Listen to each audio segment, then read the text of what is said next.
प्राण अपरिचित चीज नहीं है हमारे लिए, हम उसी के कारण है। और आज आपने जब कुछ अनुभूति का प्रयोग किया पहले 2-3 मिनट, तो आपका ध्यान गया, आपको ध्यान में आ गया कि ये अनुभव हो सकता है, तो आपकी ये भी ध्यान में आएगा कि हम सजग रहते हैं तो ये अनुभव अपना नित्य अनुभव है। कोई आज पहली बार कुछ जादू हो गई और हम में वो ताकत आ गई, ऐसा नहीं है। हमारा ध्यान नहीं था। ये नित्य परिचित सत्य है, उसको हम देखते नहीं। The truth is hidden before your eyes. हमारे आंखों के सामने सच है, हम कहते छुपा है, आंखों के सामने है, हम देखते नहीं है। रामकृष्ण परमहंस कहते थे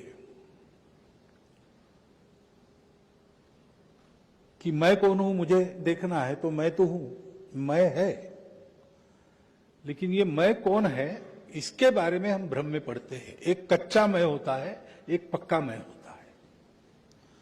हम जिस चेतना के अंश मात्र है, परमात्मा के अंश है, वो और मैं एक रूप हूं, वो हमारा पक्का अहंकार है। वो है इसलिए हम है, वही है मेरे रूप में, अपने आप को अपनी ही इच्छा से सीमित बनाकर मैं हूं। ये पक्का अहंकार है। और वो जो सीमा है वो मैं हूं, ये कच्चा अहंकार है। सत्य और मनुष्य की दृष्टि, इसके बीच में ये जो कच्चा अहंकार है वो पर्दा बनकर रहता है। और हम हमेशा अपना विचार करते हैं, तब उसी को लेके चलते हैं। देह है, मन है, बुद्धि है, चित्त है, उसको लेके जो अहंकार पैदा होता है, बचपन से एकदम जन्म के समय बोध रहता है कि नहीं पता नहीं, उसकी स्मृति मुझे भी नहीं है। लेकिन अपनी भूख समझ में आती है, अपना दुख समझ में आता है, अपना आनंद समझ में आता है, तो देह भावना समझ में आती है। और बाद में दुनिया उसको और पक्का करती है। दुनिया उसको एक नाम दे देती है, एक रूप धीरे धीरे आकार में आता है, कुछ संस्कार होते हैं, कुछ कुल संस्कार मिलते हैं। तो इन सारे अभिमानों का मिलकर मैं हूं, ऐसा मैं समझकर चलता हूं। लेकिन ये तो कुछ दिन चलेंगे, उसके बाद नहीं होंगे।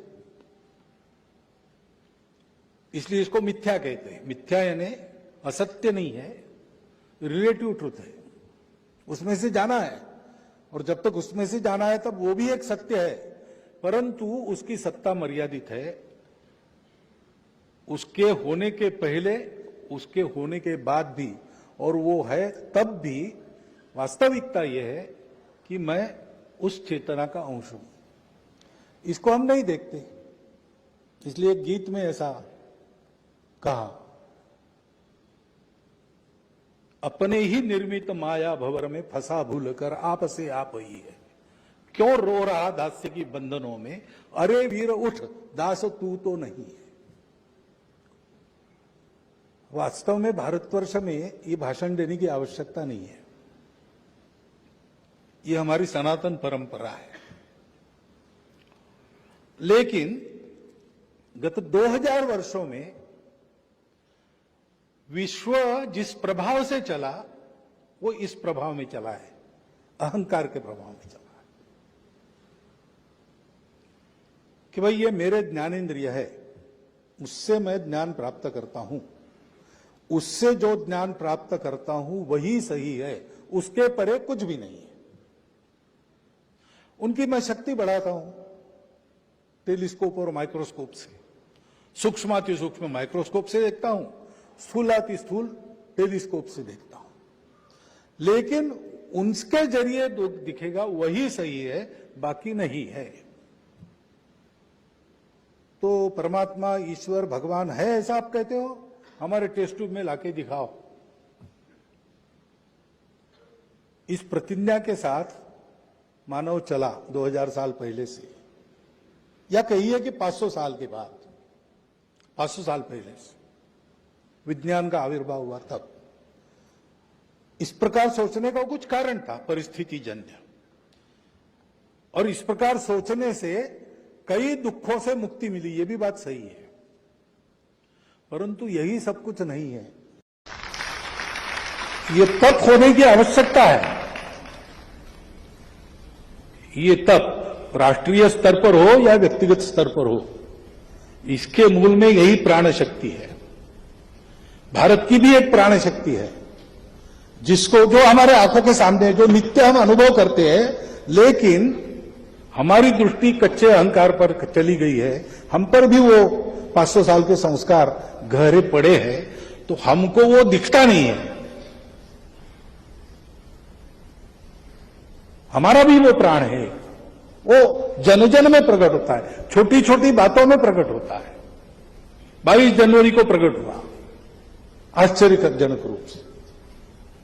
विश्व में कई संकट आता है तो आज भी भारत दौड़ के जाता है।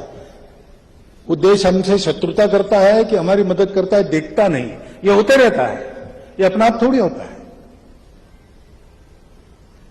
भारत की चेतना के पीछे जो प्राण है, वो प्राण ही भारतीयों के आज के उस अवस्था से नीचे गिरे हुए जीवन में भी वही प्राण प्रकट होते हैं, और भारत की पहचान उसी से आज भी बनती है।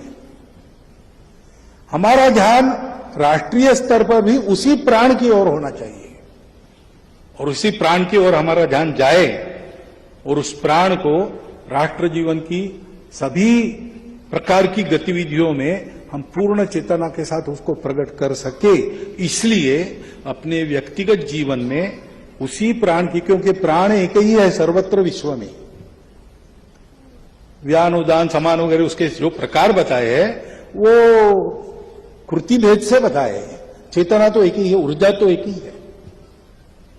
उस ऊर्जा के साथ हम संबद्ध हो जाए तो वो सारी ऊर्जा हमारे माध्यम से काम करेगी।